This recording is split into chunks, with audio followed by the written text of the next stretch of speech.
Hi, I'm Jenny with Roots and Wings Furniture. Let me show you today how easy it is to make over your front door. Let's get started.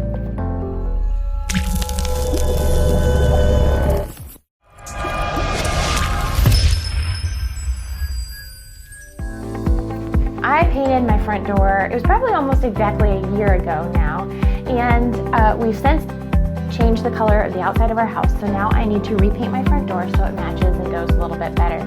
But I know people that paint their front door seasonally, 4 times a year, just for fun, just for the heck of it. Painting your front door is a really fun, easy, quick project that you can accomplish in just an afternoon. So I want to show you how to do it. So first, let's talk about something important here. I have a storm door, so we're actually working inside, but if you just have a front door with no screen door or storm door, make sure the temperature is somewhere between about 50 and 70 degrees. If it's too hot, your paint could dry too quick if the sun's shining right on it. And if it's too cold, it's just going to take forever to dry. So do be sure your temperature is a nice kind of normal, nice temperature. Since we're working inside, it can be cold out and no big deal. Here is the front door as is. It is already painted. It's not super shiny, so the prep is going to be pretty easy. The first thing I'm going to do is just spray it down and clean it. It's just got some dirt from the dogs, touching it, and the kids and everything like that. So we're just going to spray it down and clean it first. And then I am going to unscrew the door knocker. I'm actually going to spray paint it, and the lock and the handle. If you don't want to do that, you can also just tape right around it. Give yourself a tape line, and that will work as well too. But it's usually just a couple screws. Just unscrew it, loosen it up. You don't even have to take it all the way out. Just loosen it up so that you can get your paintbrush right around it without making any paint on your hardware. So let's do that first.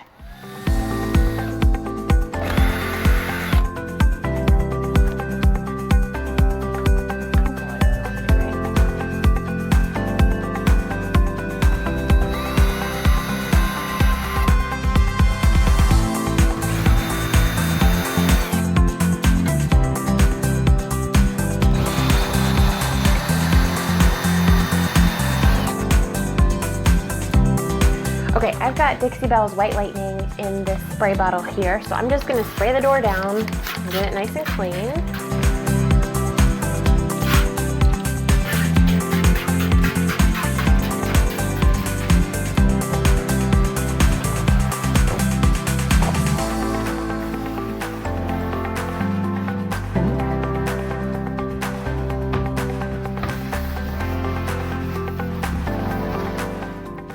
All right, the color I chose for my door is Dixie Belle's Bunker Hill Blue.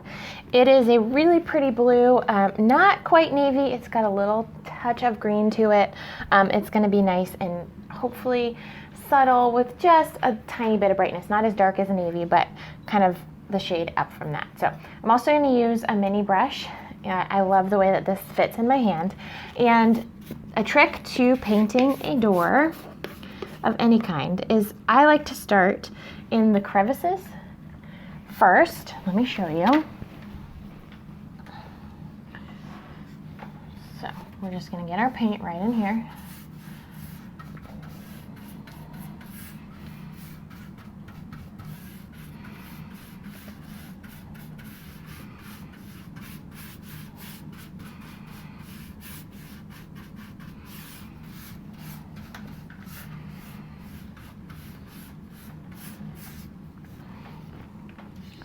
Then do the flat surface in the middle here.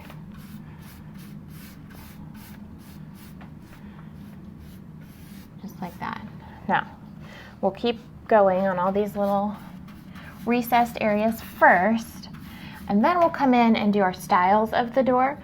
That will help us catch any drips that may happen and just make sure we get a really nice, even finish.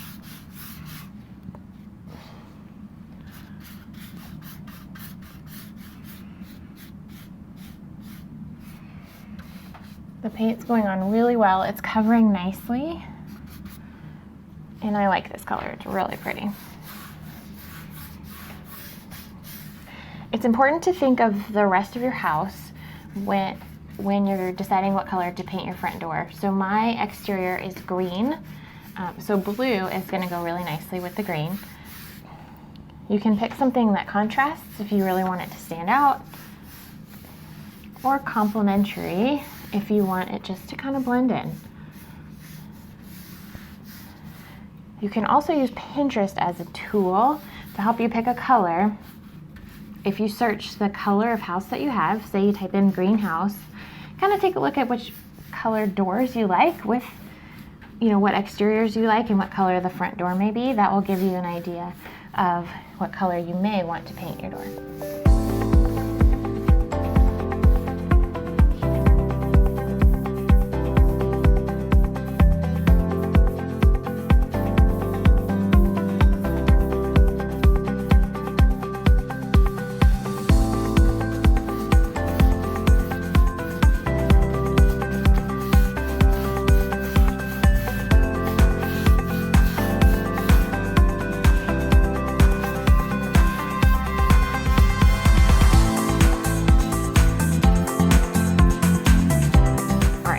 Once these areas are painted, now we're just going to come in and do the door styles.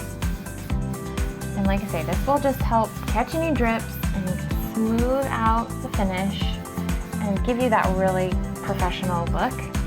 We're kind of going in the direction of grain. If you want to think about, if this was wood, this is a metal door actually, but if it were a wooden door, which direction the wood would be.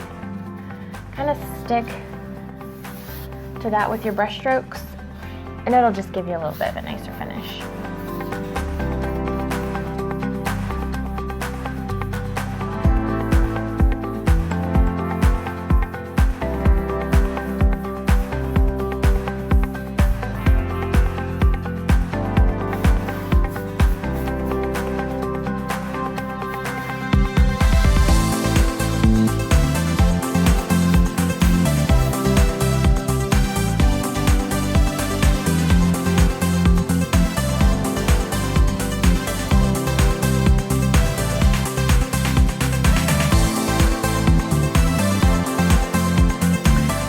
I'm just going to repeat this process here on the lower part of the door, finish this up and let it dry. Probably half an hour to an hour. It's going to need a second coat just to kind of touch up. There's a few little areas you probably can't see on the camera, but that you can just see the lighter color shining through a little bit. So we'll just kind of hit those areas that need a little touch up. And then I'm going to top coat this whole door with gator hide for the maximum amount of protection. So I'm going to finish this up and I'll be back with you here in a minute. Okay, the door is dry, and it did end up taking 2 coats just to get a nice opaque solid color. I love this color though. It's the perfect blue. Again, this was Bunker Hill blue. And now we're going to seal it with gator hide. The reason we're using gator hide is to give it really good protection from both the outdoor elements, make it really nice and wipeable and keep it clean, and also to give it a little bit of shine. I think a door that has a little bit of shine is a good thing. This is also so flat too that even when I touch it, some fingerprints show up. So we definitely don't want that on the front door. It would never ever look clean in this house. So we're going to use gator hide. I've got a nice synthetic brush. We're really going to apply it the same way we did the paint, sticking in the recesses first and then doing our flat areas. That'll help us catch any drips and again just give it the really nice smooth surface, smooth paint job that we want. So let's start up here.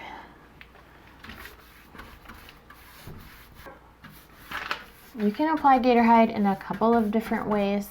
Some people like to use a sponge and kind of do a thin coat, which you can definitely do. I prefer to use a nice synthetic brush and just give it a nice solid coat. I will only do 1 coat on this door. I don't think it needs any more than that.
it dries really fast. So as I'm coming back to do these flat areas, what you do, just get enough on your brush and then kind of go over it lightly. You don't want to pull on it too much because it is kind of already tacking up. And the more you go over it, the more brush strokes are going to show up in the top coat. So kind of go over those areas lightly with the overlap and just get a nice consistent finish. And then it'll self-level and dry really nice. But it does dry really nice and quickly, which is fun. We'll be able to see our finished door here in no time at all. So I'm going to keep working on this, and I will show you a finished door here in just a minute. Okay, even with the dogs barking, the Amazon man arriving at the door, and the kids running through the shot and screaming, we're still able to get this done in a day, so I know that you can do it too. Just to recap what we've done, this was 2 coats of Dixie Belle paint and then 1 coat of gator hide to seal it all up. The gator hide, again, will dry really quick, and you can see now it's almost dry, so it's got that really nice sheen to it. I would say somewhere between an eggshell and a satin finish is what we've got going on here, which will be great. It'll hold up well to all the elements and be wipeable in case it gets dirty. So this is it. I just wanted to show you how easy it is to make over your front door. I'm going to spray paint my knocker and get it all put back together, and I will show you a picture here in just a minute. Thanks so much for hanging out with me today, and I will see you next time. Don't forget to check out my website, rootsandwingsfurniture.com, for more painting tips and tricks and DIY. Also, subscribe to this channel so that you won't miss a thing. Click the button below.